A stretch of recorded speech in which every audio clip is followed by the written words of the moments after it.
And you're also going to wind up being this far ahead, aren't you? Yeah, you're going to be winding that far ahead. Yeah, you're going to be a big boy right there. And I'll move this guy up here because that's what we're doing here. So that's just going to show us that case. And I'm going to rotate you underwater. I'm going to change you. You're going to be 90 degrees. You're going to be top of the water, essentially. Because that's just going to help this out a little bit here. And I'm going to move you right there a bit. This would be where I would have to be nice and actually, you know, make sure that all of this is exactly as is. But you know what? I'm really, for this sort of situation here, for demonstration purposes, we can do something that's a little bit ridiculous. So, what I've got here is with all these layers and all these different things that I've moved and moved and moved and moved here, you'll see on this right side, I have made what's essentially a little zigzag shape, where I've got a floor that comes out and a wall that's on the background, then a ceiling that comes out and a wall that's in the foreground, and then a floor that goes out here, and then a wall that's kind of in the middle but goes straight up. So if I were to switch this back to one view, now if I move my camera, and let me just move this camera position. Boop, boop, boop, boop, boop, boop. So we start ourselves down here with a floor, and it goes back up there. We got ourselves a ceiling, and because of our camera's perspectives and whatnot, and now here's the stuff that's in front of our view. It's little, yes, hello iStock images, where I got you from. And then we have ourselves, you know, our floor here. You know, we don't see, because from this angle, we don't see it because we're not looking down at the floor yet. But now the floor is visible, and there's the horizon. And we've made ourselves essentially kind of a diorama. In theory, I probably could have done more of this blue water to put there, but that's okay. And as you see, it's all perspective-based as to what we're looking at. And that's, you know, how 3D layers generally work and how you have to work with them. Now, additionally, we have lights to deal with. Also, I have not gone over the difference between a one-node camera and a two-node camera. A one-node camera, as you can see, has one node. What does that mean? It's one focal point. The camera itself is the focal point. So if I move its rotation, I'm literally changing the way the camera looks at, but it's always looking straight ahead. Whether I'm doing that to that, left to right, from those sort of angles as well, or if I'm, you know, spinning it sideways at this axis rotation either. Same with position. Up and down, left to right, I'm doing a pan, or if I'm doing, you know, forward, backwards, I'm doing a trolley, or not trolley, a dolly. Dolly or trolley. One of them's forward, backwards, one of them's left to right. Well, whoever's the film major will correct me which one's dolly and which one's trolley. But that's a one-node camera. A two-node camera, if I go to Layer, New, Camera, and this time I say I want it to be a two-node camera. Now, not only do I have, and this will be easier to see in 4 views, not only do I have the camera, let me just go and show you case this guy right here, but I also have this focal point. So, if I move the position of the camera here, you'll notice that my focal point is staying in the same spot. So when I go up and down here, my camera may be going up, but I'm still focusing on the same dot. I would have to physically move the point of interest, that's the new thing, the point of interest, to move and look up as well. So that's what you have. You have more control of what you want to look at. So it all depends on what it is you want to do. Now, you can essentially turn a two-node camera into a one-node camera by simply making a new null object. What is a null object? A null object is an object that does not exist. So even though you see these little red dots around here, it doesn't show up. It's just an object that we use to parent other things to it, basically. So if I parent this camera to the null object, and then move the null object, guess what? The camera and the point of interest will both move at the same time. So you can essentially make a 2-node camera into a 1-node camera, but you can still have that, option of more control with that point of interest. Then be the difference with the cameras. Now then, let's talk about lighting. Let's not delete the camera. There's multiple types of lights you can have here. So layer, new, light. There's 4 types of lights. There's a parallel light, a spotlight, a point light, and an ambient light. So a spotlight is, pretty much as you would think it would be. It's literally a spotlight. And as you can see, it literally shines a cone of light that you can move and rotate around, and it will shine on that one specific spot, and it will form that sort of cone shape. It has light options. We can transform its point of interest, what it's looking at, much like a camera, position, orientation, and there's also some light options. We can go and say its intensity. We've got super intensity, blur it out. Less intensity, make it more dark, considering we're kind of underwater right there. It should probably be darker. But we can have the feather. How sharp do we want it? Do we want like a perfect light around it, or do we want like a nice fade around things? So on and so forth. We can change the radius of the circle. So we can make it a tiny circle, or we can make it a smaller circle, or a bigger circle, so on and so forth. We got some casting shadows if we want to cast some shadows. Also note that when you try to change the radius of a circle, of a light, might take a little while to load and think about it. Come on, gonna do it. I saw that little bar before. Command Z, undo. No. Okay, well, it thought about it. You can cast some shadows if you want to. There's really nothing we're going to be casting shadows on. I just have this pointing at a wall, but you can cast shadows right here. And that's one of our options. That's a spotlight. Another option we have, layer, new, light, is we have ourselves a point light. What is a point light? And of course, once again, we can always change the color. So, maybe I want to make this red. A point light, and let me just find this in 4 view here. A point light is literally a circle light.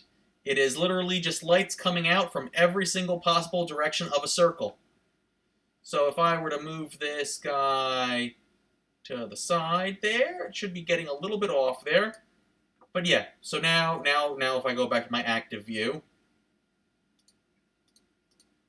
1 view here, it's because it's off to the side now. We're still seeing that fall off more. It's getting more shadows. But a point light, same sort of rules apply as far as, light options and whatnot. If I change this back to white here, showcase this, it's just a light that goes out in every single direction. It's omnidirectional.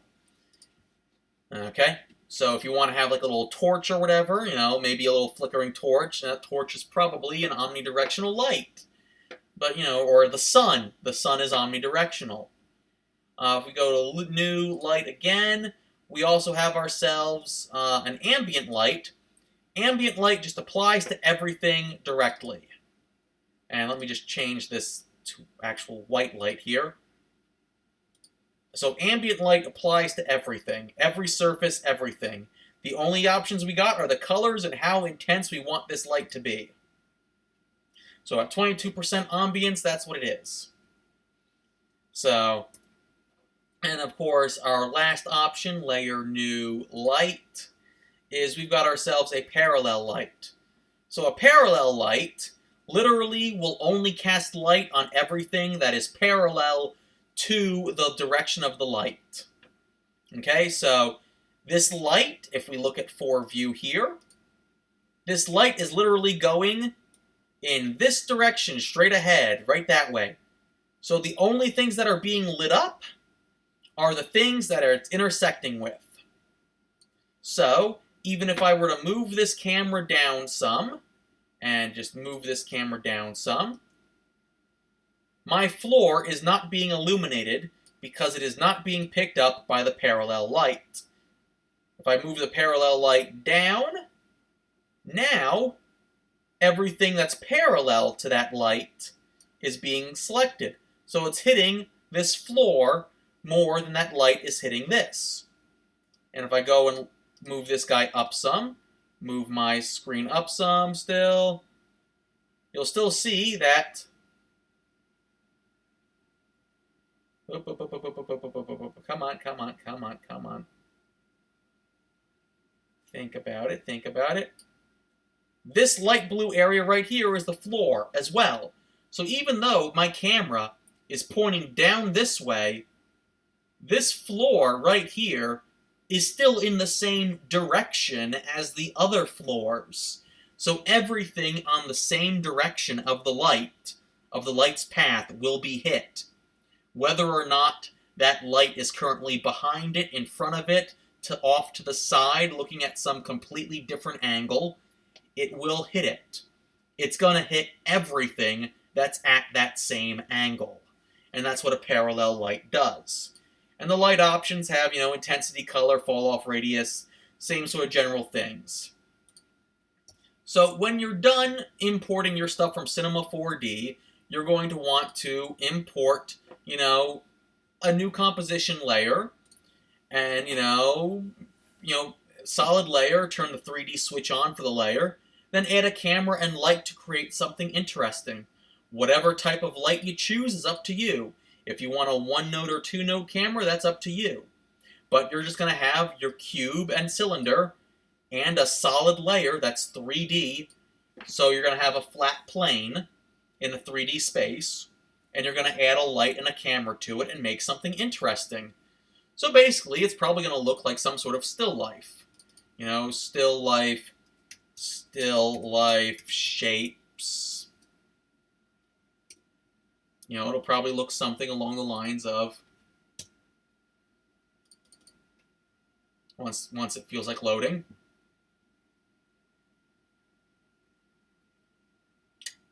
it'll probably look something kind of like this, where you got your cube, you've got your cylinder, you've got a background of some sort, and you're going to have a light with some shadows cast on it or whatnot.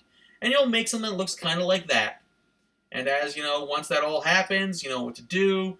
Go to the, go to composition, go to add to the render queue, go and render it out. 3D projects will take a little bit longer of time to actually do everything, so, render out. Obviously, I don't have any camera animations or anything here, so right now I'm literally just animating a still image here, but the point of all that was just to show you how that would look and how that would be affected based on 3D camera movements, which you saw earlier in the video. So when you're done and you're happy with it, save it, render it out, and now we're good as far as the actual assignments go.